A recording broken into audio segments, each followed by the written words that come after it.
आज बात भारतीय सेना से जुड़ी उस खबर की जो देश की सुरक्षा व्यवस्था और सैन्य नेतृत्व के लिहाज से बेहद अहम मानी जा रही है। भारत सरकार ने लेफ्टिनेंट जनरल धीरज सेठ को देश का अगला थल सेना प्रमुख कर दिया है। 30 जून से वो भारतीय सेना की कमान संभालेंगे और मौजूदा सेना प्रमुख जनरल उपेंद्र द्विवेदी की जगह लेंगे। ये नियुक्ति ऐसे समय में हुई है जब भारतीय सेना आधुनिकीकरण, नई तकनीकों के इस्तेमाल और बदलती सुरक्षा चुनौतियों के दौर से गुजर रही है।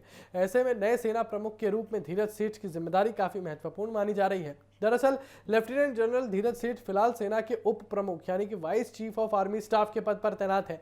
उन्होंने इसी साल अप्रैल में जिम्मेदारी संभाली थी और अब सरकार ने उन्हें अगला सेना प्रमुख नियुक्त करने का फैसला किया है।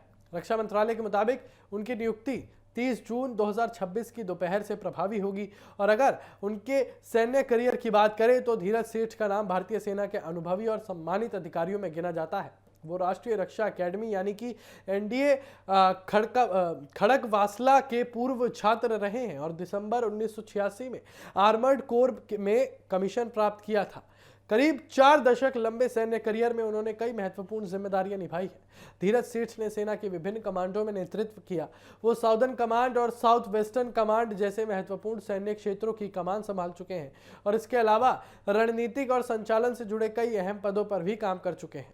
यही अनुभव उन्हें सेना के सर्वोच्च पद तक लेकर पहुंचा है। उनकी पहचान सिर्फ एक सैन्य कमांडर के रूप में नहीं बल्कि सेना के आधुनिकीकरण और भविष्य की चुनौतियों को समझने वाले अधिकारी के तौर पर भी की जाती है।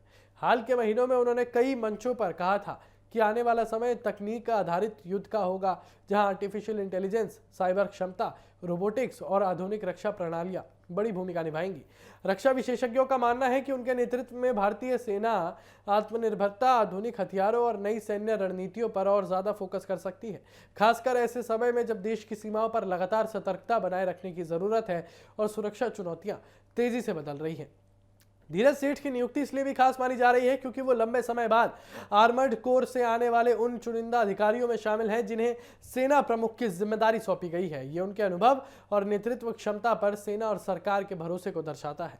तो कुल मिलाकर लेफ्टिनेंट जनरल धीरज सेठ के रूप में भारतीय सेना को नया नेतृत्व मिलने जा रहा है। लगभग 4 दशक के अनुभव, कई महत्वपूर्ण सैन्य जिम्मेदारियों और आधुनिक सोच के साथ अब वो देश की सबसे बड़ी सैन्य शक्ति की कमान संभालेंगे। 30 जून को जब वो सेना प्रमुख पद का ग्रहण करेंगे तब पूरे देश की नजर उनके नेतृत्व और भारतीय सेना की अगली दिशा पर होगी।